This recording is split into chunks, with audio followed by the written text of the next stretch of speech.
Good morning, guys. It's Friday. Hey! But seriously, it is Friday, and I am so glad that I got to stay home today. We originally were replanning my doctor's appointment to go see my neurologist. However, because of the storm, it's snowing again. Fun. Winter is so fun. Not really. But,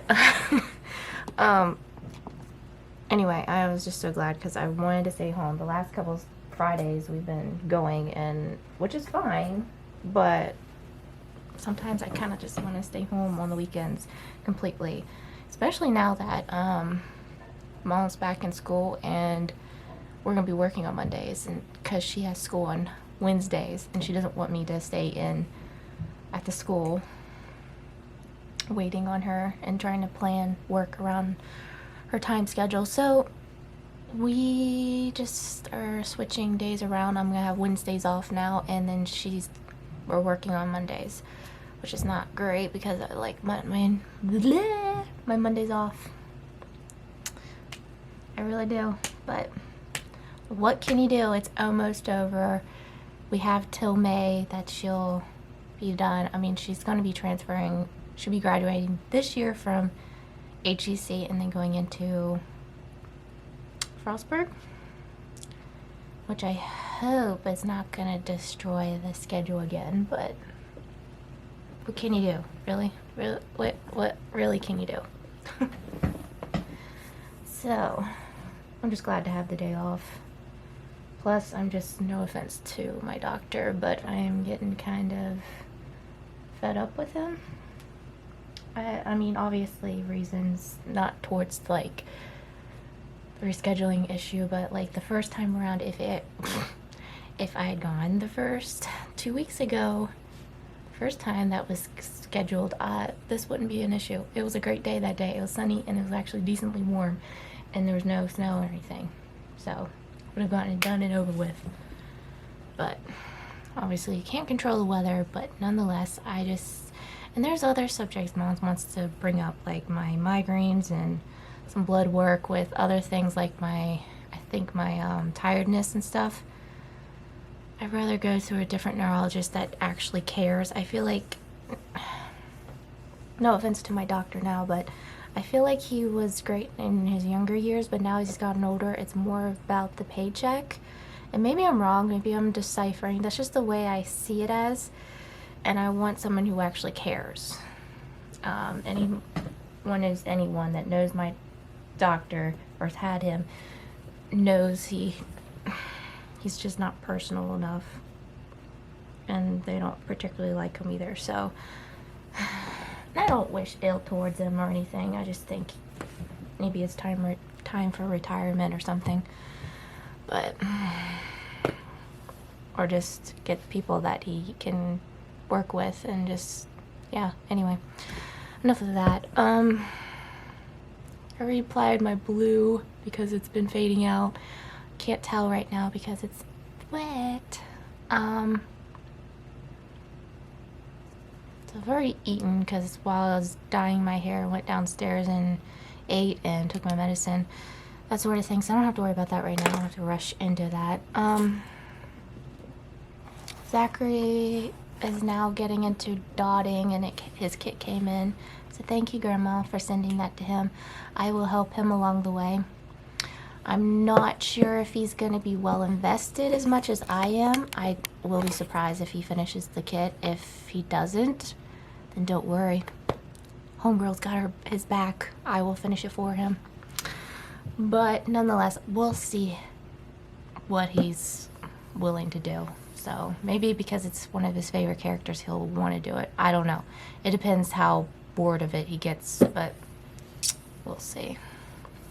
I don't think he's going to be wanting to do as much as I am doing, because I actually enjoy dotting, diamond painting. I don't know if he's going to be like really highly invested. I'll be surprised if he finishes the one he has. But anyway, I have a package or a box in my lap. I did not show this on my Christmas haul, only because I kind of forgot about it. It was in the closet. I didn't open it on Christmas Day. Mom intentionally bought this intentionally for me, but it's for other people to use in the house as well. So with sharing this, I can't, I'll explain in a little bit why. Oh, you'll understand why I can't use this everywhere, but because I have possibly PCOS and or hereditism. Don't know if I'm pronouncing that right, probably not. Really? Sorry. Drop it. Here. Thank you. Do you need a bag for it? I'll get a bag later. Anyway, he needs to stop going in my room. I keep telling him he needs to knock before coming in here, and yet he just barges in. Bro, I'm gonna kick him in the butt. Anyway, going back to what I was saying. With having extra body hair, it's been very embarrassing to have this much hair as a female. I don't feel like I should be this hairy, and yes, a lot of it's genetics, but I've had this since I was really young. When I was born, Mom said I was really extremely hairy. She called me jokingly called me like a baboon. But anyway, as hormones have grown, as I've gotten matured and stuff, I've grown really hairy. Like, obviously with my hair, like, you can see my arm hair. I am extremely hairy all over my body. But the most embarrassing part about it is my face. I don't know if you guys have seen it. I don't really acknowledge it. But yes, I have. I'm not going to give you like a up close and person picture because it's hair, okay? It's just kind of embarrassing. But anyway, I have it growing from my sideburns all the way onto my neck, my chin, and my upper lip, all through here and stuff. So it's just kind of embarrassing, and I hate it so much. I really do. It's just one of those things that I constantly have had to shave my face or pluck, and it's just it's a constant thing. I always have to shave like every day. When I'm around the house, I don't have to. I just kind of just let it go, and I just tweeze it ever so often. But nonetheless, it's embarrassing. I would love to get a laser hair removal. Like go somewhere to get facility to get it removed, but it's expensive, like really expensive. But nowadays they're making home kits, and so Mom got me one. Here it is in all of its glory. It's a little gun thing. So it has a setting where there's like 5 settings. So I've read the paper inside and out like 4 or 5 times, 3, 4, 5, whatever times. And just to understand the concept before I start reading this or trying to like, oh, screw this and just do it. Yeah, I have no idea what I'm doing. So there's a power button. There's a plus and minus where it goes up to down. There's 5 levels. 1, 2, 3, 4, yeah, 5. I did at the lowest setting the first time around. I did a couple of days ago. My day off, which was Wednesday. It didn't do like anything extravagant. It's gonna take like months for you see results. But the first 4 weeks, you're supposed to do it twice a week. So I already did it Wednesday. I'm gonna do it today. So anytime I have a day off, I'm going to be doing it. I have to make sure everything is cleaned off my face. No, I can't put any lotion on. And I don't wear makeup anymore, so that's not an issue. But I just got to make sure my face is all cleaned and stuff like that. I have to wear sunglasses because the flashing will affect your retinas. I'm not going to do it on camera just because for those who have epilepsy or anything like that, I don't want to affect anyone who's watching my videos to be affected by that. I'm just, out of your courtesy, I'm not going to do that. But basically, just take the gun, have your sunglasses. You have to shave anywhere on your face that is hair, like the opposite of waxing. When you're waxing, you have to have the hair long enough for it to rip out, but with this you have to shave, which I was like, oh, thank goodness. I don't have to go around with a hairy face. But then you just take it ever so often and click it, and it's supposed to flash, and you just continuously do it. I'm not sure how long I did the last time. I probably like 5 minutes, and then just do it all over your face. And Yeah, so this time I'm going to do level 3, which is what I'm supposed to have it on. 3, 4, or 5, depending, like I said, depending on your skin color and the color of your hair defines what level you're supposed to be on. So for me, I'm going to do a 3. So I'm hoping this works. I really do, because I really need results where it would be nice to not have to shave as much or pluck, and just be nice to have only shave like once a week. Oh, that would be so nice. And if this does work, I might do other parts of my body that is okay with because I'm sharing this kit. I can't like going around and use it all over my body. I have to do like certain areas. Plus it all depends. Certain areas of your body you can't really do anyway. So anyway, so I will keep you guys updated on this. See if I'll tell you if it does work or not, if I see results. But I'm hoping this truly works, because it does cost quite a bit of money. Not like expensive, like if you want to get it done professionally, but nonetheless, it's expensive. Yeah, so I'm just glad to do something other than having to shave constantly. That would be just so great. And I hope it does work.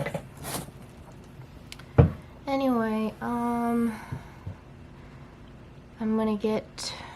got a few chores to do, even though I did stuff on Wednesday. Actually, oh my gosh, I'm gonna kind of give you a debrief of how my week was. It's been crazy. The weather's all over the place. Obviously, we got home safely on, what day was it? Sunday? Yeah. Monday I worked. How many houses did I do? I think it was 4. Was it 3 or 4? I can't even remember now. It was either 3 or 4. Tuesday was supposed to be 3, but we did 2 because the weather was a hindrance. It's also my biological father's birthday. So happy birthday to him. I don't really talk to him, so I didn't really reach out to him. I probably should, even though it's really hard to reach out to him, because we're very much estranged. Our relationship is estranged. Not that I don't care about him, it's just, I do care, I do love, I do pray for him, but it's just hard to talk to someone who just has ignored you all your life. It's kind of one of those sticky situations. I'm just like, I don't know. I've tried, and he just doesn't care, which is sad. But anyway, that was Tuesday. Wednesday I had the day off. Mom went to school. We also went, I think what day was it? Went to school, I think it was Tuesday also, the day before, to get Mom's book. That was interesting, because the snow, like a lot of places, their driveways or roads were just slick. But we managed. God kept us safe, and we got through it. Yesterday was 4 houses, because we had to reschedule the one house to go that day, and we originally had 3 houses. So it was kind of tit for tat, because Thursdays are usually 4 houses anyway. We'll manage to get through that. Oh, Monday. Oh, now I remember. Monday we had an initial clean. We got through that. It wasn't as hard as I thought it was, but nonetheless it was still just a lot of work, because I had to clean base work. I hate getting on my hands and knees and clean base work, but I got through it. Now that I remember, it was actually 3 houses. Okay, my memory serves me right. And then today I have the day off, obviously, so yeah.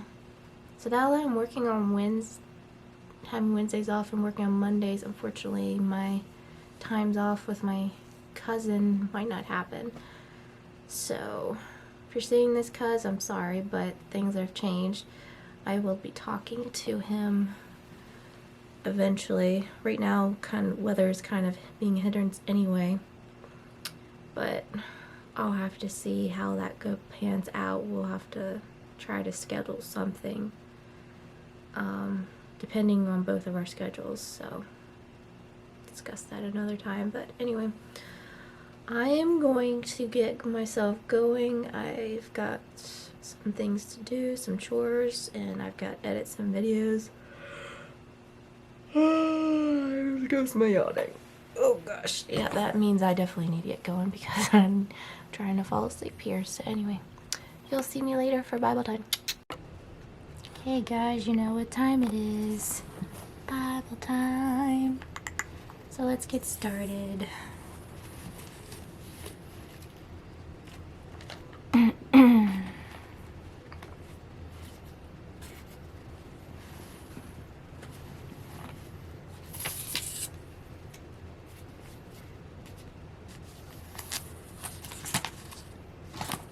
Alright, Numbers chapter...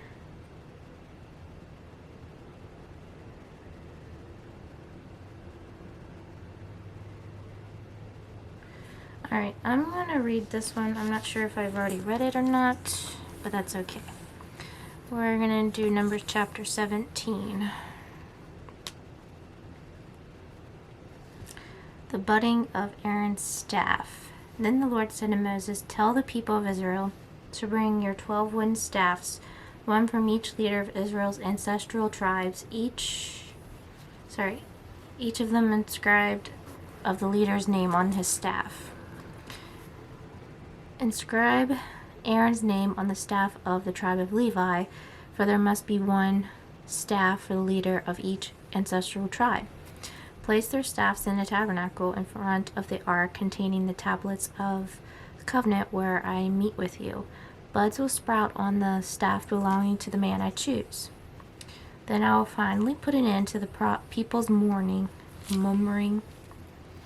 and complaining against you." Well, sidebar called rebellion. After witnessing spectacular miracles, seeing the Egyptians punished by the plagues, and experiencing the presence of God, the Israelites still rebelled. Shocker. He wondered how they could be so blind and ignorant. But let's be honest, we often behave in the same way. We can escape this pattern only by paying attention to the signs of God's presence that we have been given. How has God guided and protected you in the past? How has He answered your prayers? If you focus your thoughts on these things, rebellion will become unthinkable. So Moses gave the instructions to the people of Israel, and each of the 12 tribal leaders, including Aaron, brought Moses a staff. Moses placed the staffs in the Lord's presence in the tabernacle of the covenant. When he went into the tabernacle of the covenant the next day, he found that Aaron's staff, representing the tribe of Levi, had sprouted, budded, and blossomed, and produced ripe almonds. Then Moses brought all the staffs out from the Lord's presence. He showed them to the people. Each man claimed his own staff, and the Lord said to Moses, "Place Aaron's staff permanently before the ark of the covenant to serve as a warning to rebels. This should put an end to their complaints against me and prevent any further deaths." So Moses did as the Lord commanded him. Then the people of Israel said to Moses, "Look, we are doomed, we are dead, we are ruined. Everyone who even comes close to the tabernacle of the Lord dies, as we are all doomed to die." So that's chapter 17. We're doing devotions next. And it's called Sing It.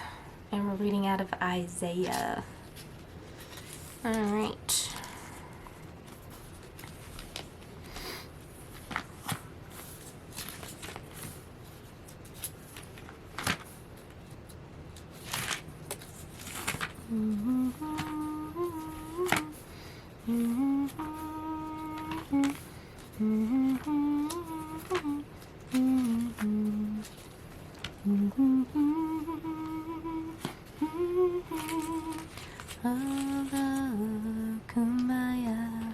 Alright, Isaiah chapter 9.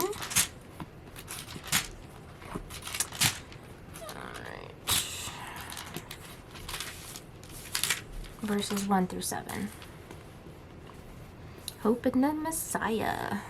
Nevertheless, that time of darkness and despair will not go on forever. The land of Zebulun and Naphtali will be humbled, but there will be a time in the future when Galilee of the Gentiles, which lies among the road, that runs between the Jordan and the sea will be filled with glory. The people who will walk in darkness will see a great light.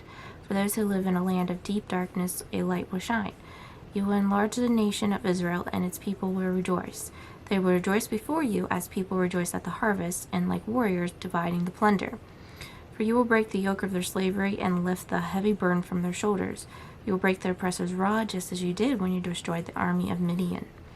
The boots of the warrior and the uniforms bloodstained by war will be all burned. They will be fuel for the fire. For a child is born to us, a son is given to us. The government will rest on his shoulders, and he will be called a Wonderful Counselor, Mighty God, Everlasting Father, Prince of Peace. His government and his peace will never end. He will rule with fairness and justice from the throne of his ancestor David for all eternity. Passionate commitment of the Lord of Heaven's armies will make this happen. Today is the anniversary of the singing telegram. Before email, text messaging, and the widespread use of telephones, telegrams were used to share news quickly, but they tended to have negative reputation since they were often used to inform of death and other tragedies. So in 1933, an attempt to increase the popularity of telegrams, someone at a telegram company decided to offer singing telegrams that could be sent as gifts to share good news. The idea caught on, and for several decades the musical messages were a hit. Isaiah's message of impending judgment from the Lord probably wouldn't have been more pleasant sung by a catchy tune. But while he prophesied punishment for Judah's disobedience, Isaiah also shared hope, the ultimate hope for all people. For to us a child is born, to us a son is given, and the government will be laid on his shoulders, and he will be called Wonderful Counselor, Mighty God, Everlasting Father, Prince of Peace. 700 years later, Jesus fulfilled that prophecy, along with many others, and thanks to his sacrifice, we don't have to fear with the bad news of judgment. How might God be trying to speak to you? He speaks to me in all sorts of kind of ways to get me focused on him. It could be through his word, it could be for anything throughout the day. It can be said or spoken, and I'm like, oh yeah, that's a reminder that God's like, hey, you need to be focused on me and not everything going on around you. What promises has God fulfilled in your life? Well, I've overcome a lot of obstacles as far as depression and anxiety. I've gone through a lot. God has given me giftings that I never thought possible. Platforms to put the word out there, and just to be a positive light of Jesus, so that I never thought I could possibly fulfill those, and yet here I am. So thank you, Lord. So that is our daily devotion. I hope you guys enjoyed. As always, keep on smiling, stay positive. I love you guys. Jesus loves you, and I'll see you guys next time. Bye.